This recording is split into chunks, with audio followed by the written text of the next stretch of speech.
আসসালামু আলাইকুম বন্ধুরা, আজকে আমি এক জায়গায় মাহফিল শুনতে এসেছি। আসলে মাহফিল শুনতে আসার পর আমাকে একটু তৃষ্ণা তৃষ্ণা ভাব মনে হলো, তো তখন আমি একটু কিছু খাবার জন্য আসলাম। আসার পরে দেখলাম যে এখানে ভালো ভালো কিছু ভাজা রয়েছে, আর বিশেষ করে এখানে যে জুলাপি রয়েছে, জুলাপি দেখে আমার অনেক ভালো লাগলো। দেখেন যে এখানে চানাচুর ভাজাটা কিভাবে তারা যত্ন করে মিক্সার করতেছে। আর এই যে জিনিসগুলো দেখতে পাচ্ছেন অত্যন্ত পরিষ্কার এবং সুন্দর, আমাকে দেখে খুব ভালো লেগেছে। তো ভাবলাম যে আমি একটু যেহেতু আসছি, তো ভিডিও আকারে একটু আপনাদেরকে একটু দেখাই।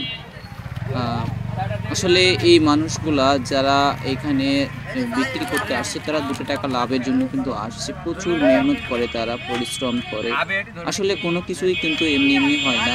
এই যে জিলাপিগুলো আমাদেরকে দিচ্ছে, আমরা এমনি এমনি খাচ্ছি, যে টাকার বিনিময়ে খাচ্ছি, কিন্তু আসলে তারা কিন্তু খুব পরিশ্রম করে। এগুলো কিন্তু এমনি এমনি হয় না, এগুলো তৈরি করতে অনেক সময় লাগে, এগুলো প্রসেস রয়েছে। দেখতে পাচ্ছেন এর পিছনেই কিন্তু ওখানে জিলাপি তৈরি করা হচ্ছে। আর এই যে ভাইটা চা খাচ্ছে, তো আমি একটু আপনাদেরকে দেখাই, আপনারা দেখতে থাকুন।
আমার চায়ের দোকান নাই ভরতলি না, এটিও ঝামেলা একলা তো করতে পারবো না, সম্ভব নয়।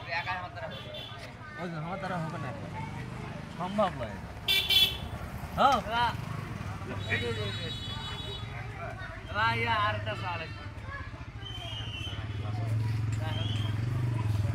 আমার দ্বারা একাই সম্ভব নয়, পারবো না।